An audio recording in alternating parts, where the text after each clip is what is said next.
हालात जिस्म सूरत जां और भी ख़राब, चारों तरफ ख़राब, यहाँ और भी ख़राब। मूरत संवारने में बिगड़ती चली गई, पहले से हो गया जहाँ और भी ख़राब। बिहार का हाल इन दिनों दुष्यंत कुमार की इन पंक्तियों जैसा है। क्या हाल बताएं बिहार का। 4 दिन से अग्निपथ की वजह से जगह जगह अग्निकांड चल रहा है। ऐसा लगता है कि प्रदर्शनकारियों ने ये सोचा कि अग्नि लगाने के बाद ही अग्निवीर बनेंगे।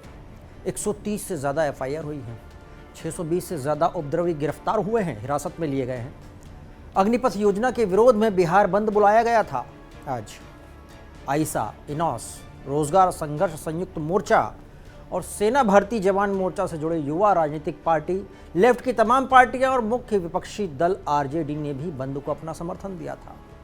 कांग्रेस पार्टी का भी इस बंद को समर्थन था। सरकार की चिंता थी कि कहीं विरोध हिंसक न हो जाए, इसलिए 15 जिलों में इंटरनेट बंद कर दिया गया था। पटना के मसौली में रेलवे स्टेशन पर पुलिस और पब्लिक के बीच फायरिंग हुई। पब्लिक वही जो प्रदर्शन कर रही थी। उपद्रवी फायरिंग कर रहे थे। इसके बाद पुलिस ने जवाबी फायरिंग की। उसके बाद बहुत ज़्यादा बवाल हो गया। जहानाबाद में एक बस और एक ट्रक को फूंक दिया गया। औरंगाबाद के गोह प्रखंड में उपद्रवियों ने थाने पर हमला कर दिया, जिसमें 3 से 4 पुलिसकर्मी जख्मी हो गए। बसों में भी तोड़फोड़ की गई, साथ ही ब्लॉक ऑफिस पर भी पथराव किया गया। पुलिस की ओर से फायरिंग भी की गई। उधर सिवान में बढ़ती हिंसा को देखते हुए डीएम ने 1 हफ्ते के लिए धारा 144 लागू की। इधर मोतिहारी डीएम ने भी जिले के सभी कोचिंग संस्थान को 24 जून तक बंद करने के आदेश दिए हैं। जमुई के झाझा में लाठी भांजनी पड़ी। कटिहार में बहुत गर्म प्रदर्शन हुआ, उग्र जैसा। बिहार में करीब 370 से ज़्यादा ट्रेनें रद्द की गई हैं। ये ट्रेन एक दिन भर नहीं चलेंगी। सुबह 4 से रात 8 बजे तक नहीं चलेंगी एक दिन।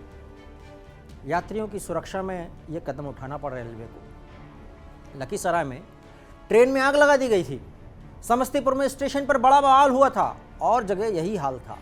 अग्निपथ के विरोध में हो रहे प्रदर्शन में अब तक कुल 60 बोगी और 11 इंजन फूके जा चुके हैं। बिहार में रेलवे स्टेशन और ट्रेन समेत सब हिसाब लगाएं तो अकेले रेलवे को करीब 700 करोड़ रुपए का नुकसान हुआ है।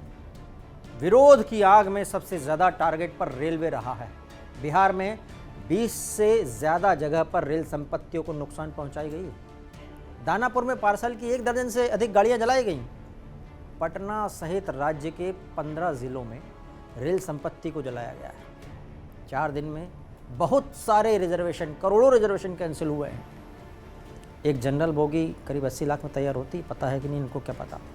1.25 करोड़ में एक स्लीपर कोच तैयार होता है, ये भी शायद पता नहीं होगा।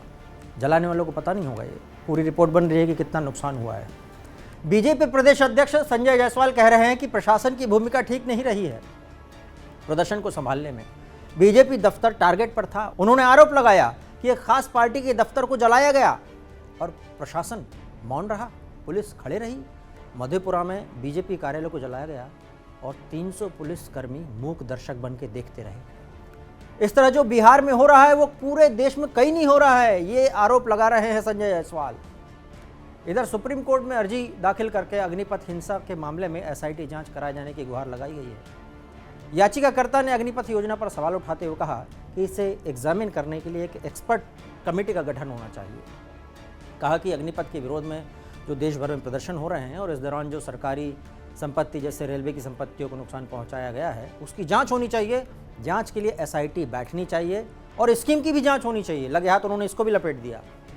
जांच अधिकारियों के हाथ नहीं जानकारी लगी है। इसी बीच बिहार में कोचिंग संचालकों की संदिग्ध भूमिका सामने आई है। इस भूमिका को लेकर जांच का आदेश दिया गया है। पटना के डीएम डॉक्टर चंद्रशेखर सिंह ने आंदोलन में कोचिंग संचालकों की गतिविधि की जांच का आदेश दिया। दानापुर रेलवे स्टेशन पर तोड़फोड़ के आरोप में 170 लोगों के खिलाफ प्राथमिकी दर्ज की गई है, जबकि 46 लोगों को गिरफ्तार किया गया है। गिरफ्तार किए गए लोगों के मोबाइल पर कुछ कोचिंग सेंटरों के वीडियो फुटेज और व्हाट्सएप मैसेज मिले। उसी आधार पर कोचिंग सेंटरों की भूमिका की जांच होने वाली है। हालांकि कोचिंग से संबंधित मास्टरमाइंड किसी भी तरह के मैसेज भेजने से थोड़ा परहेज कर रहे हैं ताकि पकड़ में ना आ सके। केवल व्हाट्सएप कॉलिंग के जरिए ही सूचनाओं का आदान प्रदान कर रहे हैं वहां पर लोग। ऐसे में कोचिंग संस्थानों की भूमिका खंगाली जा रही है और संलिप्तता पाई जाने पर कड़ी कार्रवाई होगी। इसकी तैयारी पूरी कर ली है। देश के अलग अलग राज्यों में अग्निपथ के खिलाफ हो रहे प्रदर्शन तेज होते देख रक्षा मंत्रालय ने भी अग्निवीरों को अपने मंत्रालय में होने वाली भर्तियों में 10% आरक्षण देने का ऐलान कर दिया। रक्षा मंत्रालय की इंडियन कोस्ट गार्ड और डिफेंस सिविलियन पोस्ट के साथ डिफेंस पब्लिक सेक्टर अंडरटेकिंग की 16 कंपनियों में भी नियुक्तियों में आरक्षण मिलेगा। इससे पहले गृह मंत्रालय ने भी अग्निवीरों के लिए केंद्रीय सशस्त्र पुलिस बल और असम राइफल्स में भर्ती के लिए 10% आरक्षण देने का फैसला किया था। इन्हें आयु सीमा में भी सरकार ने बढ़ोतरी का ऐलान पहले ही कर दिया है। सिविल एविएशन और पेट्रोलियम मंत्रालय भी अग्निवीरों को नौकरियों में रियायत देने का रास्ता तलाश रहे हैं। अग्निपथ के पूरे मंजर पर जाते जाते एक शेर याद आ रहा है। हाथ में पत्थर है, अंगार आंखों में, बहकता होश है। इन लड़कों को क्या हुआ? ये कौन सा युवा जोश है?